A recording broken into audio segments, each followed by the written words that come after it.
adorar en sábado como lo hacíamos antes.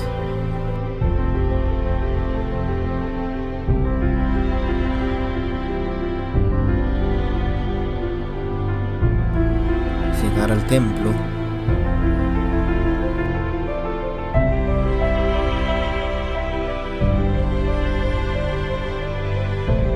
saludar a nuestros hermanos,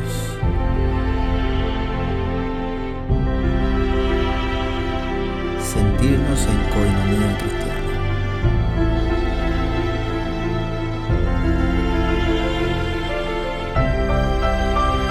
Sé que extrañas este lugar, sus paredes, su color, su olor.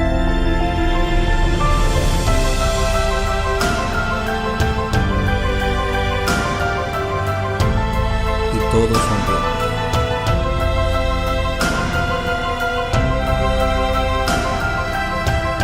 Yo sé que tienes muchas memorias aquí.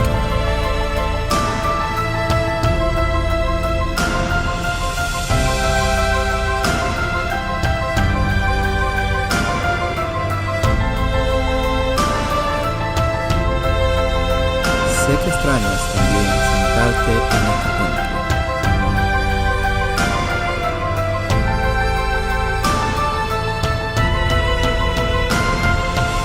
Nuestro Dios merece adoración, no importa dónde estemos.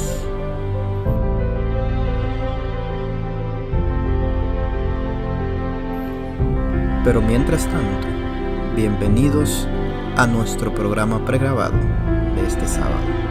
Que Dios te bendiga.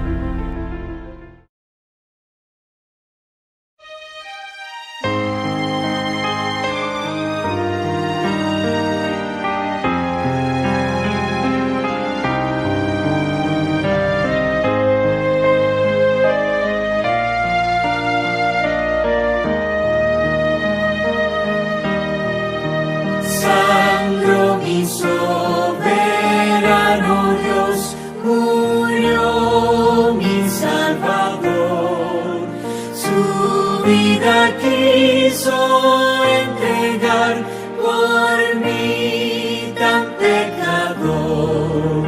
Oh Salvador, ayúdame que sea fiel a ti. Y cuando en gloria reines tú, acuérdate de mí.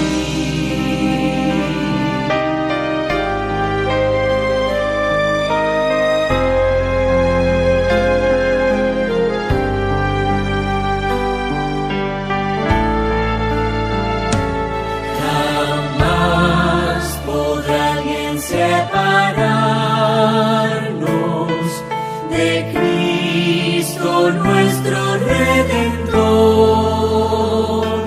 ni cosa alguna arrebatarnos el gozo de su tierno amor.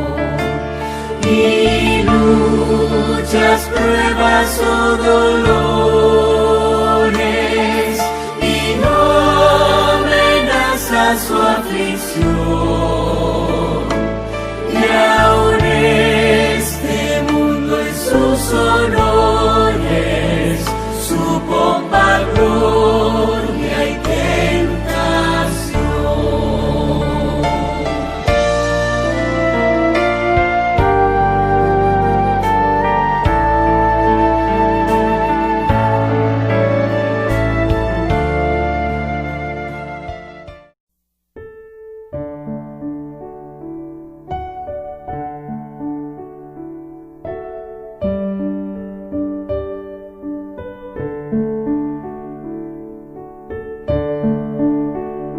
Hola mi amigo querido, mira, la semana que grabo este comentario ya murieron más de 500,000 de personas en el mundo consumidas por el coronavirus.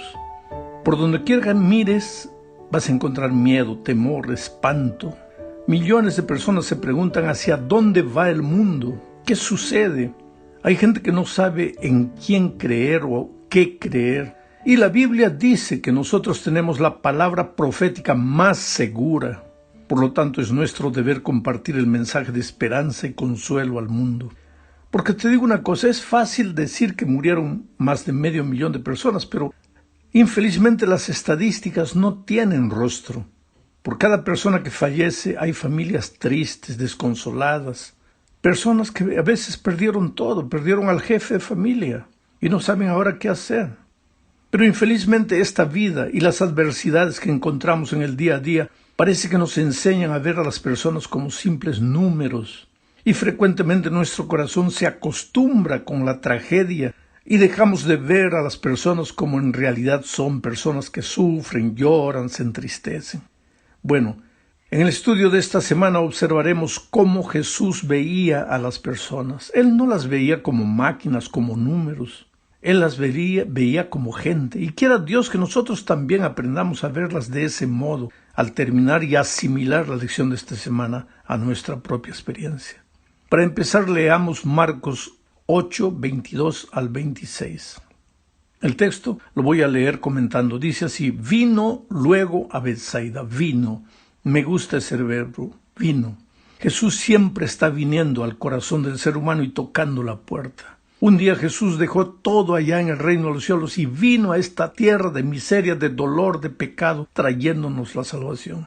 Y Él sigue viniendo. El texto dice: vino luego a Betsaida y le trajeron un ciego y le rogaron que le tocase. ¿Quiénes trajeron al ciego? ¿Quiénes rogaron a Jesús que tocase al enfermo?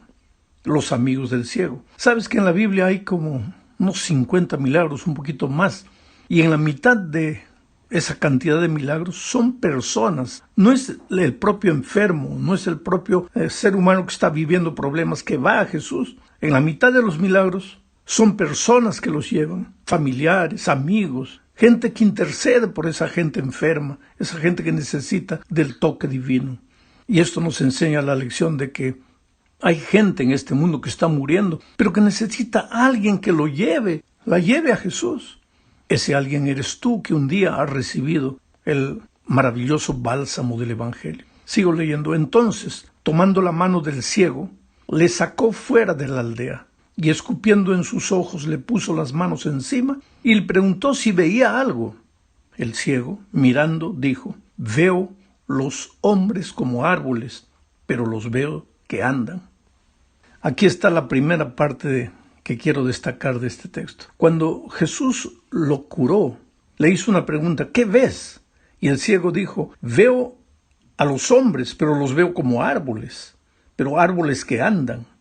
Esta es la primera visión que nosotros como seres humanos tenemos de las personas.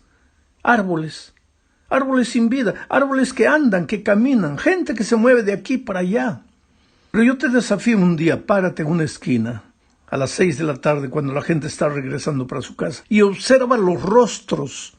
Hay gente triste, hay gente llorosa, hay gente preocupada, hay gente indiferente. Ahora trata de imaginar qué es lo que cada uno piensa, cuál es el drama que cada uno enfrenta.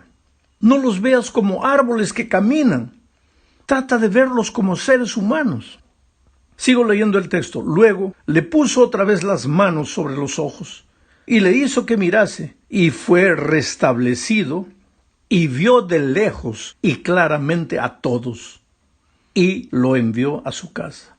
Interesante, cuando Dios llega a nosotros, cuando en la persona maravillosa de Jesucristo llega a nosotros para curarnos del pecado, nuestra primera percepción de la humanidad es árboles que caminan, árboles sin sueños, sin alegrías, sin tristezas. Pero cuando somos totalmente curados del pecado, empezamos a verlos como seres humanos que sufren. Y ahora viene la misión, porque el texto que acabo de leer termina diciendo: y lo envió a su casa. ¿Por qué a su casa? Porque el testimonio de un amigo, de un familiar, de un conocido, es más poderoso que el testimonio de un desconocido.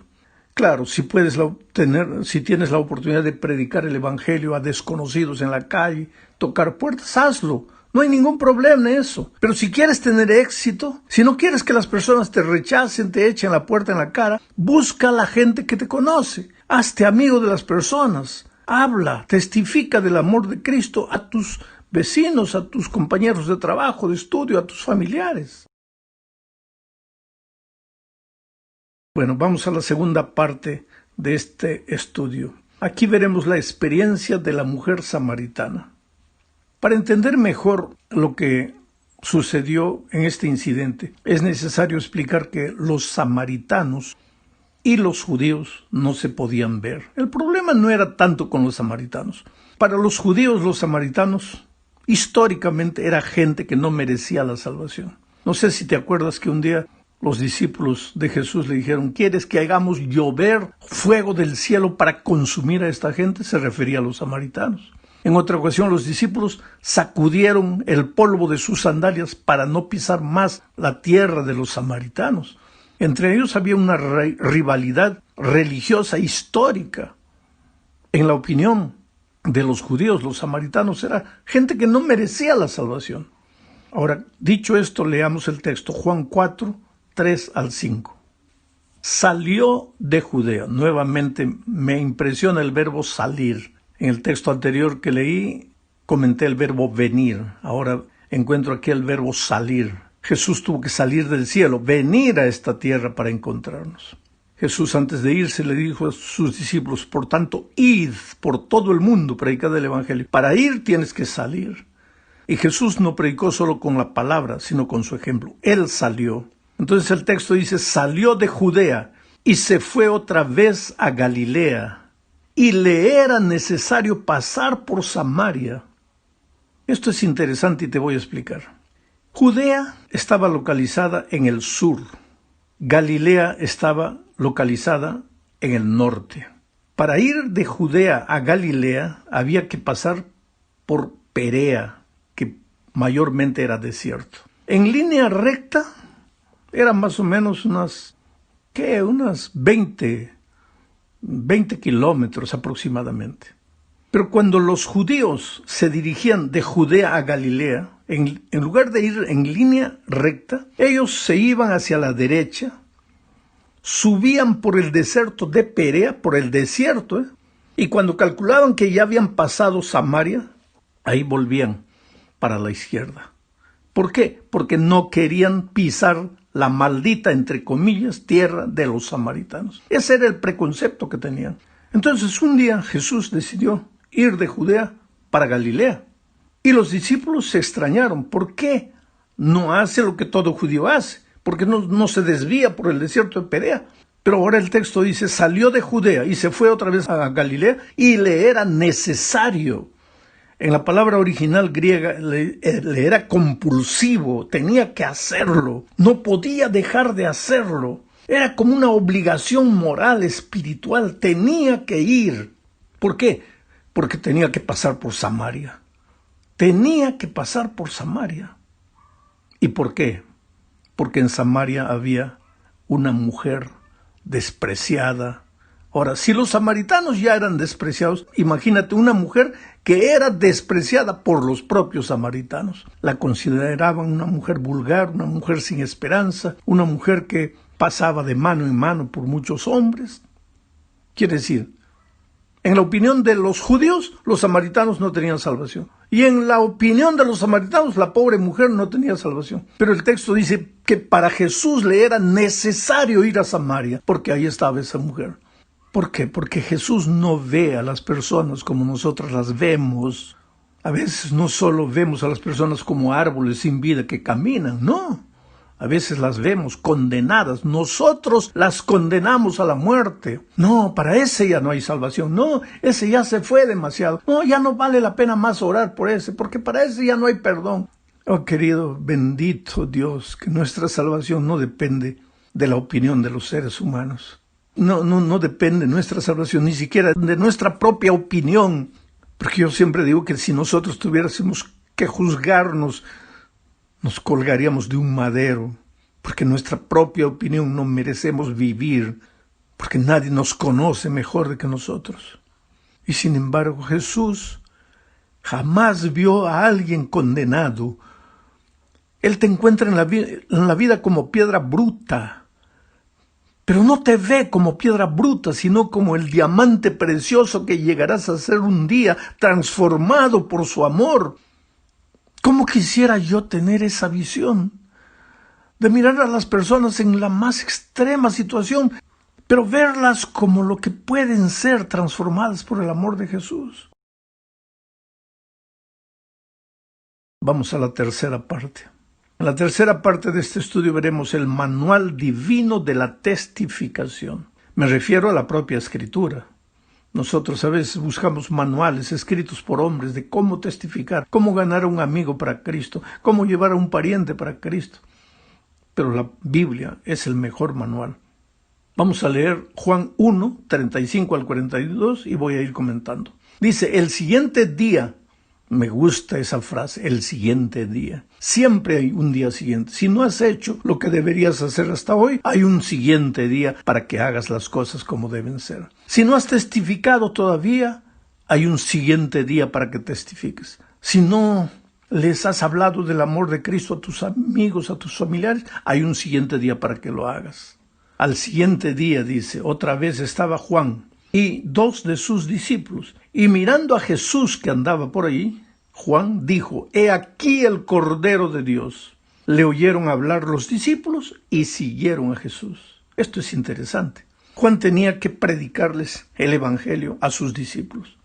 Y cuando vio a Jesús, no les habló de doctrina, no les habló de teoría, simplemente les apuntó a Jesús y les dijo, he ahí el Cordero de Dios que quita los pecados del mundo. Y cuando Juan levantó al Cordero, ¿cuál fue el resultado?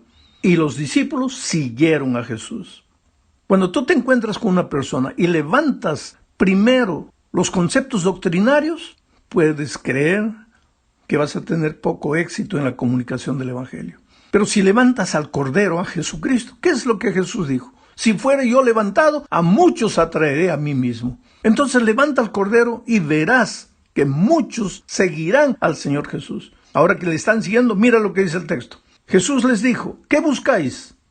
Ellos le dijeron, Rabí, que traducido es maestro, ¿dónde moras? Una vez que las personas están siguiendo a Jesús, ahora vienen las inquietudes doctrinarias en el corazón del que sigue a Jesús. ¿Dónde vives? ¿Dónde moras? ¿Qué día quieres que guardemos? ¿Dónde quieres que nos congregamos? ¿Cómo quieres que te sirvamos? ¿Cómo quieres que te adoremos? Ahora viene el lugar de la enseñanza doctrinaria. Una vez que la persona le ha entregado el corazón a Jesucristo, ahora puedes enseñarle todo lo que la palabra de Dios dice. Entonces, sigo leyendo el texto. Les dijo, venid y ved.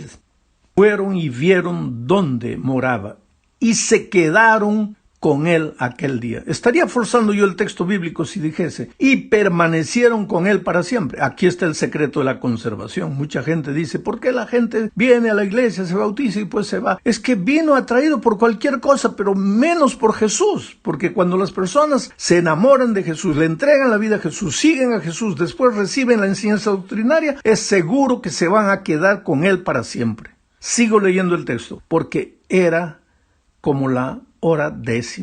Ahora viene la dinámica de la testificación. Andrés, hermano de Simón Pedro, era uno de los que había oído a Juan y había seguido a Jesús. Este primero halló a su hermano Simón y le dijo, hemos hallado al Mesías, que traducido es el Cristo. Uno de esos discípulos que siguió a Jesús cuando Juan levantó al Cordero de Dios fue Andrés. Ahora que Andrés se convirtió, ¿qué es lo que hizo? Buscó a alguien inmediatamente para llevarlo a Jesús. Y ese alguien no fue un extraño, fue su hermano Pedro. Pedro era su hermano y compañero de trabajo, ambos eran pescadores. Y cuando llegó a Pedro no le habló de ningún concepto doctrinario. Le dijo, hemos hallado al Mesías. Aprendió de su maestro Juan, levantó al Cordero. ¿Y qué sucedió? Lo trajo a Jesús. Y mirándole Jesús dijo, tú eres Simón, hijo de Jonás, tú serás llamado Cefas, porque quiere decir Pedro. En una frase Jesús describe su pasado, su presente y su futuro. Tú eres Simón, yo sé quién eres tú. Hijo de Jonás, yo conozco tu pasado, pero tú serás llamado Pedro, yo conozco tu futuro. ¿Quién hace eso? Jesús. ¿Y cuál es tu misión? Solo llevar al pecador a los pies de Jesús. Y Jesús se encarga de hacer lo que tú ni yo podemos hacer. En la cuarta parte hablemos de cómo lidiar con personas difíciles. Te digo una cosa, mira, no existen personas difíciles. Existen comunicadores inexperientes del Evangelio. Si quieres tener éxito en la comunicación del Evangelio, necesitas saber que los seres humanos son movidos a necesidad. Habla del amor de Cristo. Ahora, Jesucristo en el Sermón de la Montaña sabía que la humanidad se mueve a necesidad y comenzó hablando. Si quieres ser feliz, bienaventurado. Él dijo, bienaventurados los que quiere decir feliz, bienaventurado, feliz. ¿Quieres ser feliz? Entonces haz esto. ¿Quieres ser feliz? Haz esto. ¿Quieres ser feliz? Haz esto. ¿Acaso Jesús estaba predicando un sermón emocional? No. Él conocía al ser humano. El ser humano se mueve a necesidad. Entonces, no llegues a una persona, especialmente si es una persona desconocida, hablándole de conceptos doctrinarios. Llega hablando de Jesucristo. Todos los seres humanos tienen el alma vacía, todos cargan el complejo de la culpa. Cuando encuentran que hay un Jesús maravilloso que los puede perdonar, que los puede llenar por dentro, esa persona va a seguir a Jesús. Te cuento una experiencia. Yo llegué al aeropuerto de Lima una vez y la persona que me iba a esperar no estaba, entonces esperé como media hora. Yo no tenía el celular de allá de Lima, no podía comunicarme con nadie. Entonces decidí agarrar un taxi e ir para el hotel. Cuando entré al taxi, el hombre me comenzó a preguntar, el chofer del taxi, el conductor, ¿quién eres? ¿De dónde vienes? ¿Qué haces? ¿Y eso? ¿Qué? Yo me di cuenta que esta persona me conocía. No quise decir nada, pero por las preguntas que me hacía, y comenzó a entrar al terreno de la religión, y me comenzó a decir que él no apreciaba a los evangélicos, que los evangélicos eran la peor gente que había porque se consideraban dueños de la verdad, pensaban que solo ellos tenían la razón, y etc. Y yo callado. Y seguía hablando. Él hablaba más, yo escuchaba, pero él golpeaba a la iglesia. Y de repente mencionó a la iglesia adventista y la comenzó a golpear, ¿sabes? Porque son radicales, porque el sábado no pueden ni respirar, porque esto, porque aquello. De repente me comenzó a preguntar de otras iglesias. Y yo sentía que él quería que yo hablara mal de otras iglesias. Y pues yo, por naturaleza y por lo que encuentro en la palabra de Dios, yo no trato de hablar mal de nadie. Presento la verdad como la palabra de Dios dice, pero no ataco a nadie, no golpeo a nadie, no ofendo a nadie, porque lo mínimo que yo aprendí de Jesús es a tratar a las personas con dignidad, con amor, con cariño, con paciencia. Pero esta persona me quería sacar, ¿sabe?, palabras ofensivas para otras iglesias. Y de repente yo le comencé a hablar del amor de Jesús, de la soledad del ser humano. Le dije, mira, tú como conductor de taxi debe haber momentos en que te sientes solo. A veces no tienes mucho trabajo, pero necesitas dinero. Yo creo que debes volver frustrado para la casa. Y en ese momento deberías acordarte que tienes un amigo maravilloso que Jesús conoce tu historia, conoce tu pasado. Y de repente el hombre comenzó a emocionarse. Yo le seguía hablando. Y él se emocionaba cada vez más. Y de repente me dijo, yo te conozco. Le dije, ¿quién soy? Tú eres el pastor Bullón. Tú eres el pastor de la iglesia de mi hija. Mi hija es adventista. Pero yo creo que tú eres de otra iglesia porque mi hija solo me golpea a mí, a mi religión. Pero tú no. Tú hablas de otra manera. Tú hablas del amor de Jesús. Yo traté de provocarte para que atacases mi iglesia y tú no lo hiciste. ¿Cómo puedes ser pastor de mi hija? Ahí yo me di cuenta de una cosa. No es que esa chica, la hija de ese conductor de taxi, fuese mala. No. Era una chica sincera y con toda sinceridad conoció la verdad, conoció el mensaje, conoció la doctrina. Llegó a la casa y comenzó a atacar la religión de los papás. Y con eso solo creó un muro que ahora ya no se podía trasponer. Y yo fui hablando, cuando llegamos a la puerta del hotel. Yo te digo una cosa, si hubiera habido agua ahí, yo lo hubiera bautizado.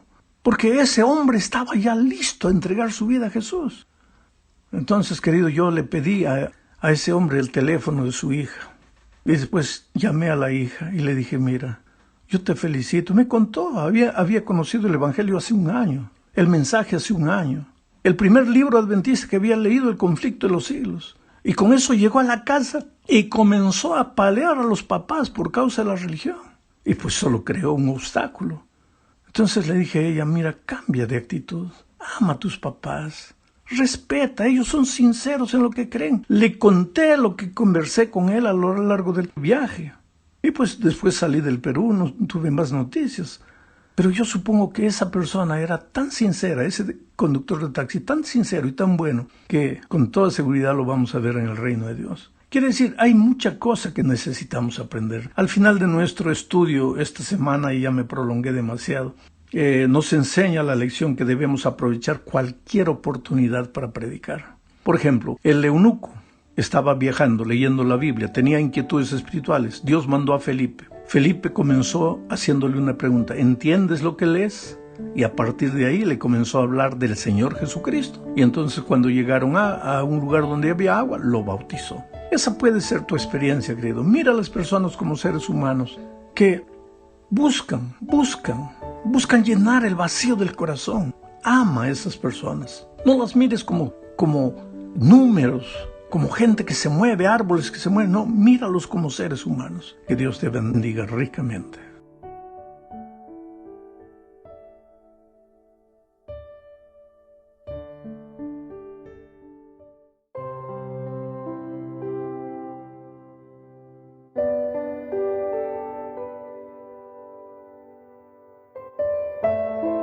La circulación de la sangre.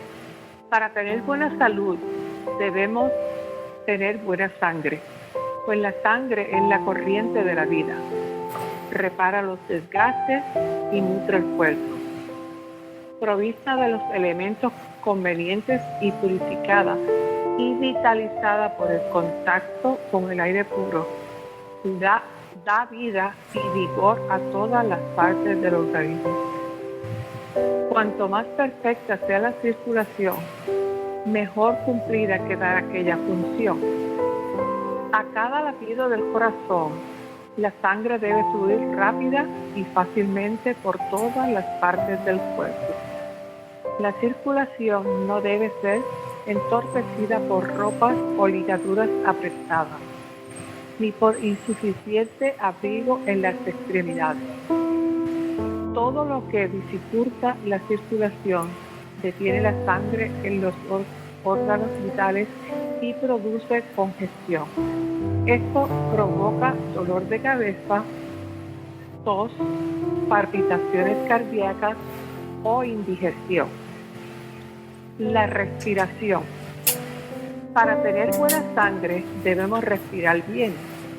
Las inspiraciones hondas y completas de aire puro que llenan los pulmones de oxígeno purifican la sangre, le dan brillante coloración y la impulsan como corriente de vida por todas las partes del cuerpo. La buena respiración calma los nervios, estimula el apetito, hace más perfecta la digestión y produce sueños sanos y reparadores. La influencia del aire fresco. El aire, esta preciosa bendición del cielo que todos podemos disfrutar, nos beneficiará con su influencia bienhechora si tan solo se lo permitimos. Debemos darle la bienvenida al aire, cultivar un cariño por él, y nos daremos cuenta que es un bálsamo precioso para los nervios. El aire debe estar en constante circulación para mantenerse puro. La influencia del aire puro y fresco permite que la sangre circule saludablemente a través del sistema. Además, refresca el cuerpo y promueve la buena salud. Su influencia abarca la mente y le imparte cierto grado de compostura y serenidad. El aire puro despierta el apetito, permite una digestión más completa de los alimentos e induce un sueño más sereno y profundo. Las supersticiones relacionadas con el aire nocturno. A muchos se les ha enseñado desde la niñez que el aire nocturno es muy perjudicial para la salud y por tanto debe excluirse de las habitaciones. Para su propio daño, cierran las ventanas y las puertas de los dormitorios para protegerse del aire nocturno, el cual dicen que es tan peligroso para la salud. Se engañan en esto. En el fresco de la noche puede ser necesario protegerse del frío con abrigo extra, pero debieran proveer aire para sus pulmones. Muchos sufren enfermedades porque se niegan a recibir en sus habitaciones en la noche el aire puro nocturno. El puro y gratuito aire del cielo es una de las más ricas bendiciones que podemos gozar. Es importante hacer respiraciones profundas cuando nos vamos a acostar y cuando nos levantamos. Hacer respiraciones profundas, exhalar por la nariz y botarlo por la boca. Eso es muy beneficioso. El aire puro y la luz solar nunca debería privarse a los enfermos de una amplia cantidad de aire puro cuando el clima es agradable. Tal vez sus cuartos no están construidos de tal manera que las puertas y las ventanas abiertas no ocasionen una corriente directa sobre ellos, exponiéndolos así a contraer un resfrío. En tales casos, se deberían abrir las puertas y las ventanas de algún cuarto adyacente y permitir así que el aire fresco entre en la habitación ocupada por el enfermo. Para los enfermos, el aire puro resulta de mayor beneficio que los medicamentos y es mucho más esencial para ellos que la misma comida. Si en lugar de privarlos del aire puro, se les redujera la comida, lo pasarían mejor y se recuperarían más pronto.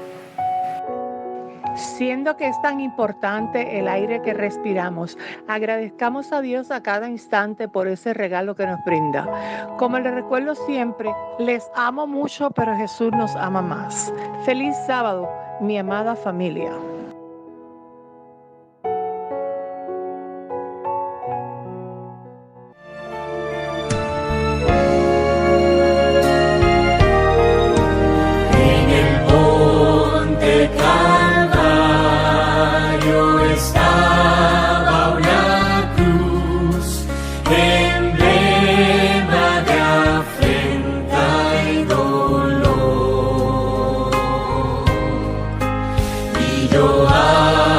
Esa cruz, como murió mi Jesús, por salvar almas del pecado. Hoy yo siempre amaré esa cruz, en sus triunfos mi gloria será.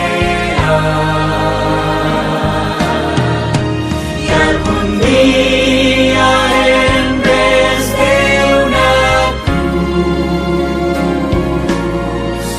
mi corona Jesús me dará.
ayudan a prevenir la propagación de COVID-19.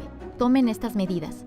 Si están enfermos, quédense en casa y solo salgan para lo esencial, incluyendo para hacerse la prueba de COVID-19. Cuando estén fuera, practiquen el distanciamiento físico. Protejan a los demás usando una cobertura facial, ya que pueden contagiar sin mostrar síntomas. Lávense las manos a menudo con agua y jabón o utilicen un desinfectante de manos a base de alcohol. Háganse la prueba. Existen sitios en los 5 distritos municipales.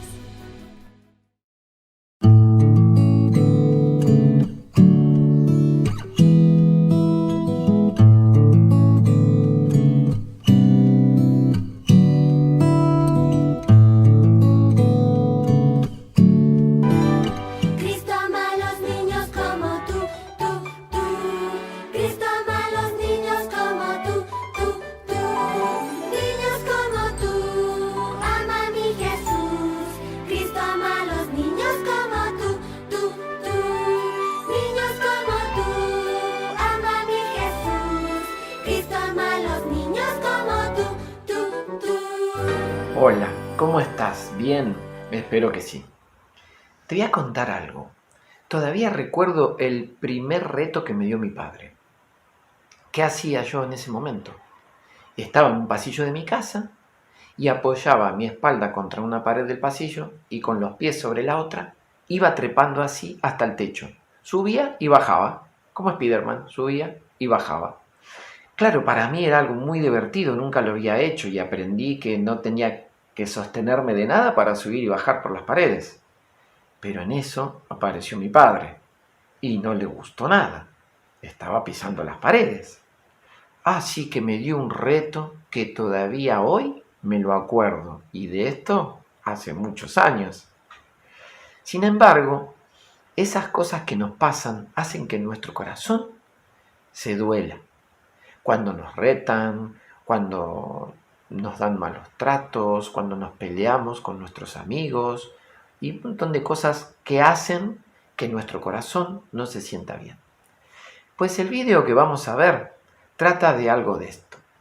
Pero una niña vivía en una sociedad donde cada vez que pasaba eso, se le notaba en sus manos y en sus caras.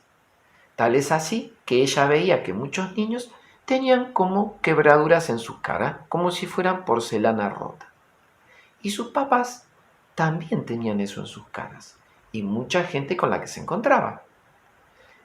A ella le pasó algo, y luego también tuvo algo que la llevó a pensar de otra manera. Vamos a ver qué le pasó y si hubo realmente una solución. Vemos el video y después nos encontramos otra vez.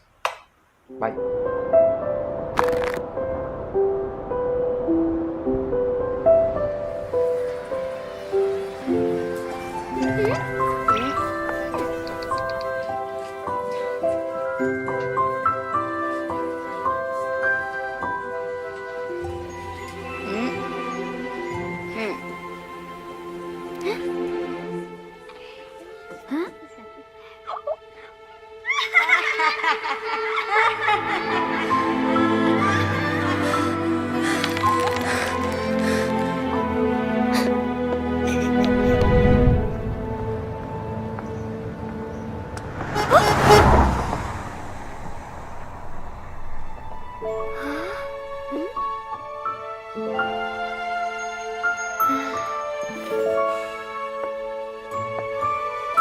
¡Hey!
Ay, Jesús, siempre Jesús.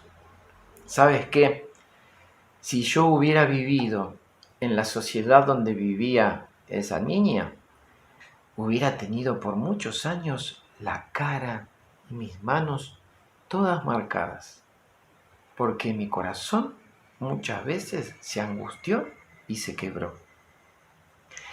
Pero mira, esto nos enseña a que debemos tratar muy bien a todas las personas, no solo a los que nos aman. Debemos decir palabras dulces, palabras de ánimo a los que están tristes. Debemos acompañar a aquellos que tienen un problema. Siempre debemos estar cerca de todos, tratando de infundir amor y de dar ánimo a todos, como lo hizo Jesús con todos nosotros. Porque Él en realidad es el que nos enseña cómo debemos tratar a los demás. Así que, después de esta historia, tenemos que pensar muy bien las cosas que decimos, cómo las hablamos y cómo tratamos a los demás. Siempre, siempre, siempre debemos tratarlos con mucho, pero con mucho amor. Espero que te haya gustado y que hayas aprendido la lección, así como la aprendí yo, porque un día, cuando Jesús se encontró conmigo, me curó mi corazón y todas las grietas de mi cara y de mis manos desaparecieron. Si Dios quiere, nos vemos en el próximo encuentro. Niños como tú, ama mi Jesús. Cristo ama a los niños como tú.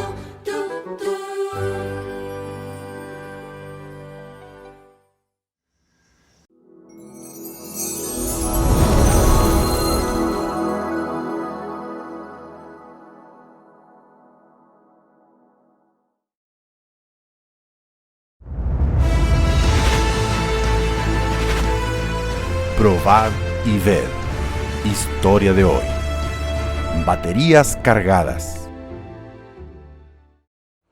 Analdo, yo quería tratar contigo la posibilidad de que me cedas el sábado. Yo me hice adventista y tú sabes que nosotros guardamos el sábado. Mira, Iván, no tengo cómo liberarte el sábado. El sábado es el día que nosotros tenemos más personas aquí para atender. Ya se terminó el asunto del Antiguo Testamento del sábado. Ya nadie usa eso. Analdo, tú sabes que yo tengo 6 años y medio contigo aquí y nunca tomé vacaciones. ¿Existe la posibilidad de que cambiemos ese tiempo de vacaciones por las horas del sábado? ¿Por qué no hacemos un acuerdo aquí y tú me concedes eso? Los días pasaron y nada había sido decidido, hasta que mi patrón me llamó para conversar. Iván, quiero hablar contigo ahora. Aquí está el acuerdo sobre tus vacaciones. Quiero que lo leas y lo firmes. Pero también hay una cosa, Iván. Cuando yo te necesite un sábado, vas a tener que venir. Ya no te debo nada de tus vacaciones. No, patrón, pero ese no fue nuestro acuerdo. Íbamos a cambiar las vacaciones por la libertad de los sábados. Si no estás de acuerdo con eso, ya pensando en eso, aquí está tu carta de renuncia. Puedes firmar. ¿Pero solo 500 reales? 6 años y medio, patrón. Acabas de firmar un documento, renunciando a tus vacaciones. Yo ya no te debo nada. Lo que puedo darte son los 500 reales más el auto. Yo acepté todo eso, confiando plenamente en que Dios me iba a ayudar. Con el dinero recibido, pagué algunas cuentas que debía, hice unas compras de supermercado y procuré disminuir los problemas que estábamos pasando. Yo, mi esposa Ana, que estaba embarazada, y mis 2 hijos. Yo necesitaba de un capital para invertir en mi propio negocio. Fue entonces que le hice un buen arreglo al auto y lo vendí. Con el dinero, monté una pequeña tienda en sociedad con mi tía e inicié la empresa con 17 baterías. El primer mes no vendí casi nada y yo pasaba días y días sin saber qué hacer. Pero el negocio se fue afirmando, al punto de que agrandamos la tienda y conseguimos un capital. En esa época, el inmueble que alquilábamos fue puesto a la venta por el propietario, y por ser su inquilino, tuvimos la preferencia para comprarlo. La ubicación era muy buena para el ramo de nuestro negocio, y yo no podía perder aquella oportunidad. Después de juntar lo que teníamos en caja, un préstamo bancario, más 2 préstamos de parientes y la venta de un auto, todavía nos faltaban 3,000 reales. No había dónde conseguir más dinero. En aquel momento, un cliente entró en la tienda y parecía estar muy interesado en comprar baterías para revenderlas en su ciudad. Yo lo atendí muy bien, como siempre lo he hecho con mis clientes. La conversación avanzó en el sentido de que él llevaría una buena cantidad de baterías e incluso me pagaría al contado. Cuando sumamos el valor total de la compra, dio exactamente 3,000 reales. En cuanto el cliente pagó y fue a buscar el auto para llevar las baterías, yo me arrodillé y agradecí a mi Dios por aquel milagro. Hoy, después de muchos años, Castañal Baterías es la principal casa de baterías de la región. Después de dar nuestros diezmos y ofrendas, e incluso ayudar en la construcción de una iglesia, nosotros invertimos en un negocio con sabiduría y bajo orientación divina. Durante toda mi vida, yo pude ver la mano de Dios guiando mis pasos, en los momentos difíciles, en los cuales no veía ninguna salida. Milagros sucedieron delante de mí. Por eso, yo he sido muy bendecido. Alabado sea el Señor. Probad y ved. Y ahora les invito a este momento especial de adoración a través de los diezmos y las ofrendas. Que Dios les bendiga.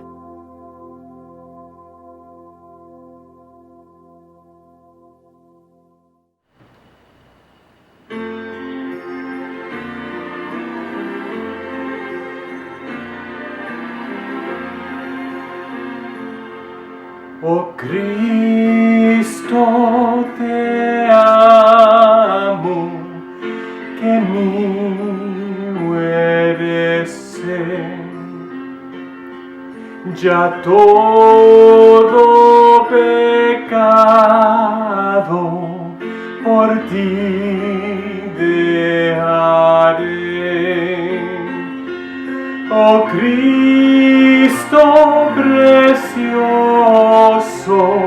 por ti salvo soy. Jesús, si te amara, yo te amo, mas hoy en la cruz, do primero vi la luz, y mis manchas de mi alma yo lavé. Fue allí por fe do vi a Jesús, y siempre feliz con él seré. En la cruz, do primero vi la luz, y las manchas de mi alma yo lavé. Fue allí por fe do vi a Jesús, y siempre feliz con él seré. Y siempre con él feliz seré.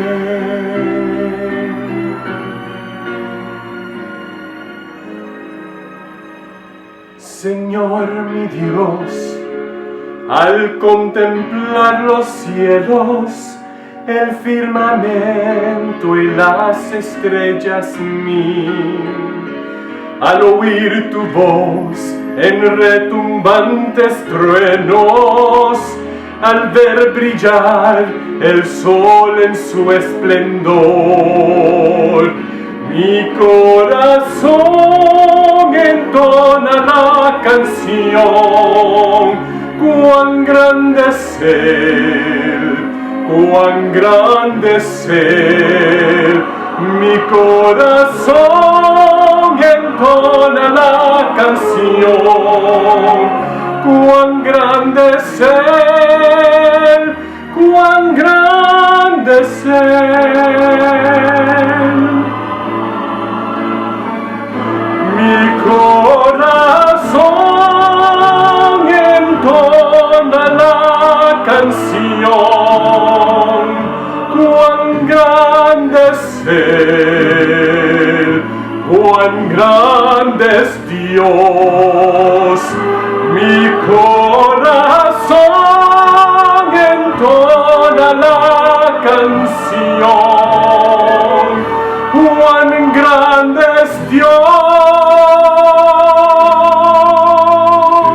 cuán grande es Él.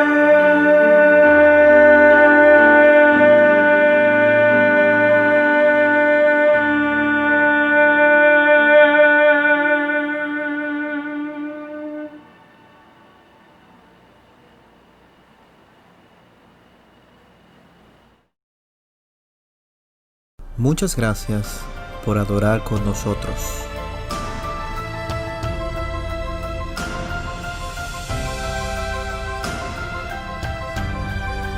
Y recuerda, Dios no necesita un púlpito para la adoración.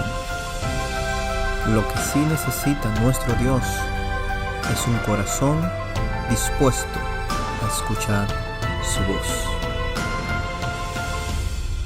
Lo que importa no es dónde, sino a quién adorar.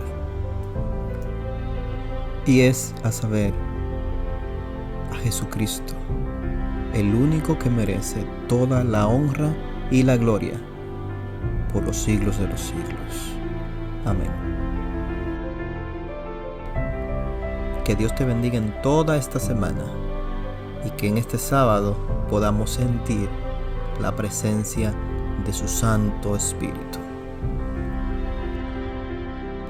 No es en este monte o en aquel, sino en espíritu y en verdad.